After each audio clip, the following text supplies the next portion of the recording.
India market invest মাইন্ডসেটে আপনাদের স্বাগত। যারা চ্যানেল নতুন এসেছেন তাদেরকে বলবো প্লিজ চ্যানেলটাকে সাবস্ক্রাইব করবেন, একটা লাইক করবেন, বেল আইকনটা প্রেস করবেন। দেখুন, মার্কেট ক্লোজ হয়ে গেছে, আমরা মার্কেট রিলেটেড নিউজ নিয়ে আলোচনা করব, কারণ মার্কেটে বিভিন্ন কোম্পানির বিভিন্ন রকম নিউজ পাওয়া যাচ্ছে। তার আগে দেখুন বলবো যে আজকে কিন্তু আমরা একটা ভিডিও অলরেডি আপলোড করেছি, যেখানে কিন্তু বাজেট ধামাকা, অর্থাৎ কালকে বাজেট হচ্ছে, ইভেন্টটা হচ্ছে। তো বাজেটে কোন কোন সেক্টরে নিয়ে ফোকাস রাখবেন সেই নিয়ে ডিটেলসে আলোচনা করেছি। যারা দেখেননি তারা কিন্তু দেখে নিতে পারেন, আমি ডেসক্রিপশন বক্সে লিঙ্ক দিয়ে দেবো। দেখুন, নিফটিকে দেখলে দেখা যাবে আজকের দিনে নিফটি কিন্তু 0.86% কিন্তু আপসাইড মুভমেন্ট দেখিয়েছে। তো কালকে মার্কেট পড়েছিল, আজকে মার্কেট উঠেছে। দেখুন, মার্কেট কিন্তু কন্টিনিউয়াসলি আপ ডাউন করছে। কেন করছে? একই রেঞ্জের মধ্যে চলার চেষ্টা করছে। আপনি যদি 5 দিনের চার্ট প্যাটার্ন দেখেন তাহলে দেখতে পারবেন। দেখুন, 5 দিনের মধ্যে লাস্ট 3 দিন কিন্তু মার্কেট পড়েছিল, উঠেছে, আবার পড়েছে। তো এরকম হওয়ার পিছনে কারণ কি? দেখুন, 1 মাসের চার্ট দেখলেও ঠিক একই রকম জিনিস দেখতে পারবেন যে একটা রেঞ্জের মধ্যে চলছে। তো রেঞ্জের মধ্যে চলার পিছনে যদি কারণ বলেন তাহলে মেন কারণ হচ্ছে বাজেট। তো সেই ইভেন্ট কালকে হতে চলেছে। কালকে কিন্তু বাজেটের দিকে সবার নজর থাকবে, কারণ কি আসতে চলেছে কোন সেক্টরের জন্য। আগের ভিডিওতে আমি সেই নিউজ নিয়ে কিন্তু আলোচনা করেছি, আপনারা চাইলে দেখে নিতে পারেন, আমি ডেসক্রিপশন বক্সে লিঙ্ক দিয়ে দেবো। দেখুন, মারুতি সুজুকি। তো মারুতি সুজুকি দেখুন আজকের দিনে কিন্তু কত 2%-এর উপরে আপসাইড মুভমেন্ট দেখি। তো এই কোম্পানিটার রেজাল্ট কিন্তু ডিক্লেয়ার হয়েছে। তো চলুন আমরা রেজাল্টটা দেখে নিই একটু, যে কোম্পানিটার রেজাল্ট কীরকম করেছে। আমরা মারুতি সুজুকির রেজাল্ট নিয়ে চলে এসেছি। দেখুন, কোম্পানিটা হচ্ছে কনসোলিডেটেড নাম্বার দেখবো, রুপিস কী আছে, রুপিস ইন কারোয়ে রয়েছে, মিলিয়নে রয়েছে। তো আমরা কোম্পানির ইনকাম দেখে নেবো। দেখুন, টোটাল ইনকাম দেখলে দেখা যাবে কোম্পানি কিন্তু 1 বছর আগে কীরকম ইনকাম করেছিল, 3,01,000। আগের কোয়ার্টারে 3,82,000, এই কোয়ার্টারে কিন্তু 3,45,000। তো 3,01,000টা 3,45,000 হয়েছে, এবং 3,82,000টা কিন্তু 3,45,000 হয়েছে। তো ইয়ারলি কোম্পানি ভালো করেছে, কোয়ার্টারলি কিন্তু কোম্পানি তেমন একটা ভালো রেজাল্ট করেনি। চলুন আমরা কোম্পানির এক্সপেন্সেস দেখে নিই। কোম্পানির টোটাল এক্সপেন্সেস দেখলে দেখা যাবে, দেখুন কোম্পানি 1 বছর আগে কীরকম এক্সপেন্সেস করেছে, 2,71,000। আগের কোয়ার্টারে 3,33,000, এই কোয়ার্টারে কিন্তু 3,04,000। তো এক্সপেন্সেসও কিন্তু একই রকম দেখাচ্ছে, 2,71,000টা 3,00,000 হয়েছে, ইয়ারলি বেড়েছে। কোয়ার্টারলি কিন্তু তার এক্সপেন্সেস কমেছে, এটা একটা ভালো জিনিস। তো ইনকাম মাইনাস এক্সপেন্সেস করলে পরে কোম্পানির প্রফিট পাওয়া যায়। তো আমরা কোম্পানির প্রফিট দেখে নেব। দেখুন, প্রফিট বিফোর ট্যাক্স দেখলে দেখা যাবে কোম্পানি 1 বছর আগে কী করেছিল, 30,271। আগের কোয়ার্টারে 48,922, এই কোয়ার্টারে কিন্তু 41,556। তো কোম্পানির ইয়ারলি প্রফিট ট্যাক্স দেওয়ার আগে প্রফিটটা কিন্তু বেড়েছে, কোয়ার্টারলি কিন্তু কমেছে। এবার আমরা কি করব, আমরা হচ্ছে প্রফিট ফর দ্য পিরিয়ড, অর্থাৎ ট্যাক্স এবং অ্যাডজাস্টমেন্ট বাদ দিয়ে কোম্পানির যে প্রফিট, সেই প্রফিটটা দেখব। তো সেটা দেখলে দেখা যাবে 1 বছর আগে কোম্পানি কীরকম প্রফিট করেছে, 24,061। আগের কোয়ার্টারে 37,860, এই কোয়ার্টারে কিন্তু 32,068। তো কোম্পানি ইয়ারলি বেড়েছে, 24টা 32 হয়েছে, অনেক ভালো করেছে, কিন্তু কোয়ার্টারলি কিছুটা কমেছে। ডিউরিং মার্কেটে কিন্তু কোম্পানির রেজাল্টটা এসছে। তো রেজাল্টটাই কিন্তু বাজার পজিটিভলি নিয়েছে। কোম্পানি যদিও বা কোয়ার্টারলি হচ্ছে কোম্পানির প্রফিট অনেকটাই পড়েছে, রেভিনিউ পড়েছে। তো সেই জায়গায় দাঁড়িয়ে কিন্তু ইয়ারলি অনেকটা জাম্প করেছে, যার জন্য কিন্তু মার্কেট পজিটিভ নিয়েছে। তো বলা যেতে পারে রেজাল্ট মোটামুটি ঠিকঠাকই হয়েছে। দেখুন, তার পাশাপাশি আরেকটা জিনিস দেখাবো। দেখুন যে এই কোম্পানিটার মার্কেট ক্যাপ কত, 3,19,000 করোড়। তো এই কোম্পানিটা কিন্তু অটো সেক্টরের নাম্বার 1 কোম্পানি ছিল। তো এখন কিন্তু আর এই কোম্পানিটা অটো সেক্টরের নাম্বার 1 কোম্পানি নেই, কারণ কালকে কিন্তু টাটা মোটরস কোম্পানিকে ওভারটেক করেছে। দেখুন, টাটা মোটরস আজকের দিনে কিন্তু কতটা, আজকের দিনে 3%-এর ওপরে বেড়েছে, এবং কোম্পানিটার মার্কেট ক্যাপ দেখুন 3,24,000 করোড়। তো নাম্বার 1 কোম্পানি কিন্তু এখন হচ্ছে এই টাটা মোটরস, কন্টিনিউয়াসলি ভালো পারফরমেন্স করছে। দেখুন, আজকের দিনে বাড়ার পিছনে কারণ যদি বলেন তাহলে কিন্তু কার প্রাইস হাইকের, অর্থাৎ প্রাইস কোম্পানিটা তার কারের প্রাইস কিন্তু হাইক করেছে, অর্থাৎ বাড়িয়েছে। বাড়ালে স্বাভাবিকভাবেই কোম্পানির ইনকাম বাড়বে, ইনকাম বাড়ার সাথে সাথে কিন্তু কোম্পানির প্রফিটও বাড়বে। তো এই জন্যই কিন্তু আজকে কোম্পানিটা 3%-এর ওপরে কিন্তু একটা আপসাইড মুভমেন্ট দেখিয়েছে, ঠিক আছে। আর তাছাড়া এই কোম্পানিটা কিন্তু ইলেকট্রিক ভেহিকলসের ইন্ডিয়ার মধ্যে এখন নাম্বার 1 কোম্পানি। প্রায় 85 থেকে 90% মার্কেট কিন্তু ক্যাপচার করে রেখেছে এখনও পর্যন্ত টাটা মোটর, কারণ কোম্পানিটা অনেক আগের থেকে কিন্তু ইলেকট্রিক ভেহিকলস নিয়ে কাজ করছিল। দেখুন, পিভি ফিনটেক। তো পিভি ফিনটেকটা হচ্ছে পলিসি বাজার যে কোম্পানিটা। তো পলিসি বাজার যে কোম্পানিটা, সেই কোম্পানিটা দেখুন আজকের দিনে দেখলে দেখা যাবে 10%-এর ওপরে কিন্তু আপসাইড মুভমেন্ট দেখিয়েছে। কোম্পানিটা আরও প্রথমে যখন ওপেন হয়েছিল, ওপেন হওয়ার পরে কিন্তু কন্টিনিউয়াসলি ওপরে আরও অনেকটাই উপরে গেছিলো। তো সেখান থেকে কিছুটা প্রফিট বুকিং বলতে পারেন, তাও কোম্পানিটা কিন্তু 10%-এর ওপরে একটা আপসাইড মুভমেন্ট দেখিয়েছে। তো কোম্পানিটা আপসাইড মুভমেন্ট দেখানোর পিছনে কারণ কি? দেখুন, কোম্পানিটার রেজাল্ট কালকে ডিক্লেয়ার হয়েছিল। তো ডিসেম্বর কোয়ার্টারের রেজাল্ট যথেষ্ট ভালো করেছে, তারা কিন্তু এস্টিমেটকে বিট করেছে কত 17.91% হারে। দেখুন, কোম্পানিটা বলছে কি যে প্রফিট কোয়ার্টার 3 যে প্রফিট সেটা 37 করোড় করেছে এবং রেভিনিউর গ্রোথ কিন্তু 43% করে দেখা গেছে। তো আগের বারে কোম্পানিটা অর্থাৎ 2023-এর FY 2023-এর কোয়ার্টার 3 রেজাল্টে কিন্তু কোম্পানিটা কী করেছিল, লস দেখিয়েছিল কত 87 করোড়। তো সেই জায়গায় দাঁড়িয়ে কিন্তু কোম্পানিটা আফটার ট্যাক্স প্রফিট হয়েছে কত এবার এই কোয়ার্টারে 37 করোড়। তো কোম্পানিটা কিন্তু ভালো রেজাল্ট করেছে, তাই জন্যই কিন্তু এই কোম্পানিটা আজকে 10%-এর ওপরে একটা আপসাইড মুভমেন্ট দেখিয়েছে। সান ফার্মা হচ্ছে ফার্মাসিউটিক্যাল কোম্পানি। দেখুন, কোম্পানিটা কিন্তু আজকে 3%-এর ওপরে একটা আপসাইড মুভমেন্ট দেখিয়েছে। তো কোম্পানিটা 3% না, আরও বেশি দেখিয়েছিল। তো শেষের দিকে প্রফিট বুকিংয়ের জন্য কিন্তু একটা এরকম অবশেষে 3%-এর ওপরে দেখিয়েছে, নয়তো এটা কিন্তু 5%-এর ওপরে ছিল। তো এতটা বাড়ার পিছনে কারণ কি? দেখুন, কোম্পানিটার রেজাল্ট কিন্তু কালকে ডিক্লেয়ার হয়েছিল।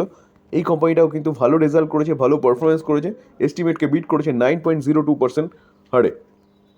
কোম্পানিটা ভালো রেজাল্ট ডিক্লেয়ার করার পরেই কিন্তু মার্কেট সেটাকে সেলিব্রেট করছে, অর্থাৎ মার্কেট কিন্তু রেজাল্টটাকে পজিটিভলি নিয়েছে, যার জন্য কোম্পানিটা কিন্তু 3%-এর ওপরে একটা আপসাইড মুভমেন্ট দেখিয়েছে। ব্যাঙ্ক অফ বরোদা, দেখুন ব্যাঙ্ক অফ বরোদা আজকে কিন্তু 4%, 4.5%-এর কাছাকাছি কিন্তু একটা আপসাইড মুভমেন্ট দেখিয়েছে। কেন দেখিয়েছে? ডিউরিং মার্কেটে কিন্তু কোম্পানিটার রেজাল্ট এসেছে। চলুন আমরা একটু রেজাল্টটা দেখে নিই। দেখুন, সিকোয়েন্স দেখে নিই কী আছে। 12-22, 9-23, 12-23 সিকোয়েন্স একদম ঠিকঠাক আছে। আমরা কোম্পানির ইনকামে চলে যাব, রুপিস ইন ল্যাকে রয়েছে। তো আমরা কোম্পানির টোটাল ইনকাম দেখলে দেখা যাবে, দেখুন টোটাল ইনকাম কোম্পানির কী আছে, 27,09,000 এক বছর আগে, আগের কোয়ার্টারে 32,03,000, এই কোয়ার্টারে কিন্তু 31,41,000। তো কোম্পানির ইনকাম ইয়ারলি এবং কোয়ার্টারলি কিন্তু বেড়েছে। তো ইনকাম তো বেড়েছে, এবার কী হবে কোম্পানির খরচা। তো আমরা চলুন কোম্পানিটার খরচা দেখে নিই। তো এক্সপেন্ডিচার কী আছে, এক্সপেন্ডিচার দেখলে দেখা যাবে কিন্তু কোম্পানির টোটাল এক্সপেন্ডিচার হচ্ছে এক বছর আগে 18,85,000, আগের কোয়ার্টারে 24,01,000, এই কোয়ার্টারে কিন্তু 24,40,000। তো কোম্পানি ইনকাম যেরকম বেড়েছে সেরকম ইয়ারলি এবং কোয়ার্টারলি কিন্তু কোম্পানির খরচাও বেড়েছে। তো ইনকাম মাইনাস এক্সপেন্সেস এবং ট্যাক্স সব রকম অ্যাডজাস্টমেন্ট বাদ দিয়ে যদি আমরা কোম্পানির প্রফিট দেখি, দেখুন নেট প্রফিট বা লস ফর দ্য পিরিয়ড। তো যেই প্রফিটটা হচ্ছে কোম্পানির ঘরে ঢুকবে সেই প্রফিট যদি দেখলে দেখা যাবে কিন্তু এক বছর আগে 3,85,000, আগের কোয়ার্টারে 4,25,000, এই কোয়ার্টারে 4,57,000। তো দেখা যাচ্ছে কোম্পানি যেরকম ইনকাম বেড়েছিল ইয়ারলি এবং কোয়ার্টারলি, সেরকম কিন্তু কোম্পানির প্রফিটও ইয়ারলি এবং কোয়ার্টারলি দুটোই কিন্তু বেড়েছে। 3,85,000টা হচ্ছে 4,57,000 হয়েছে, আর 3,25,000টা কিন্তু কোয়ার্টারলি 4,57,000 হয়েছে। তো কোম্পানির ইনকাম প্রফিটটা কিন্তু কোয়ার্টারলি এবং ইয়ারলি বেড়েছে। তো এই হচ্ছে ব্যাংকের প্রফিট। তো এবার আমরা কি দেখব, প্রফিটের সাথে সাথে প্রভিশন এবং এনপিএ এই দুটোও কিন্তু মাস্ট যে কোনো ব্যাংকের, ঠিক আছে। তো আমরা যদি প্রভিশন দেখি তাহলে দেখা যাবে, দেখুন প্রভিশন দেখলে দেখা যাবে, দেখুন প্রভিশনটা কি, ব্যাংক মনে করছে সেই টাকাটা হচ্ছে ব্যাংকের কাছে আসবে না, তো সেটাকে বলা হয় প্রভিশন। সেটা পরে আস্তে আস্তে কিন্তু এনপিএতে চলে আসে। তো দেখুন দেখলে দেখা যাবে এক বছর আগে কত 2,40,000, আগের কোয়ার্টারে 2,16,000, এই কোয়ার্টারে অনলি ফর 66,000। তো কোথায় 2,00,000 চলছিল আর এই কোয়ার্টারে কোথায় 66,000 হয়েছে। তো তাহলে বলা যেতে পারে কোম্পানির প্রভিশন অনেকটা কমে গেছে। এটা হচ্ছে কিন্তু একটা যে কোনো ব্যাংকের জন্য একটা পজিটিভ দিক। আমরা যদি কোম্পানির নেট এনপিএ দেখি, দেখুন নেট এনপিএ দেখলে দেখা যাবে এক বছর আগে কত ছিল 8,85,000, আগের কোয়ার্টারে কত ছিল 7,59,000, এই কোয়ার্টারে কিন্তু 7,20,000। তো দেখা যাচ্ছে কোম্পানির প্রভিশন যেরকম কমেছে সেরকম কিন্তু এনপিওটাও আস্তে আস্তে কমছে। 8,85,000 কত এসছে 7,20,000, আর 7,59,000টা কিন্তু 7,20,000।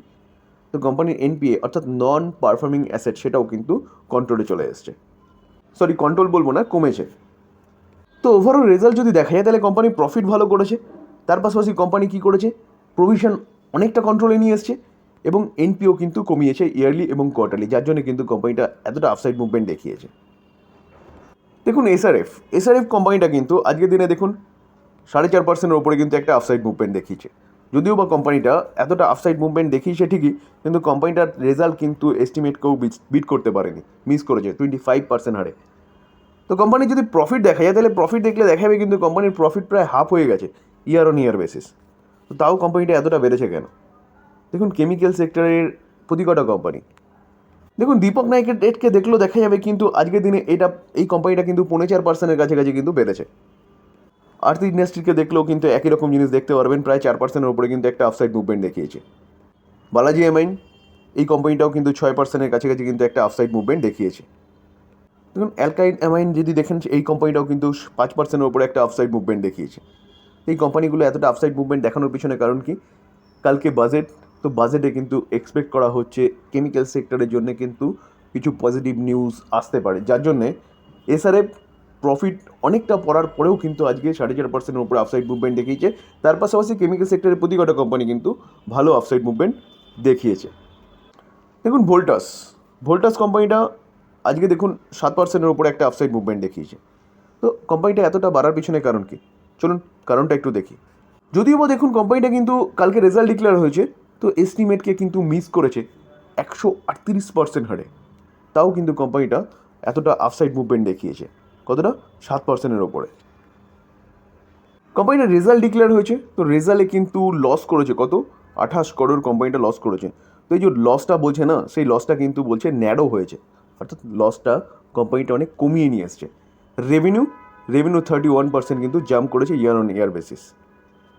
মূলত এটাই কারণ কোম্পানিটার আজকে এতটা আপসাইড মুভমেন্ট দেখানোর পিছনে, কারণ কোম্পানিটা হচ্ছে লস করেছে কিন্তু লসটাকে অনেকটা কমিয়ে নিয়ে এসছে। দেখুন অ্যাস্ট্রাল যে কোম্পানিটা, সেই কোম্পানিটা কিন্তু তার রেজাল্ট ডিক্লেয়ার করেছে।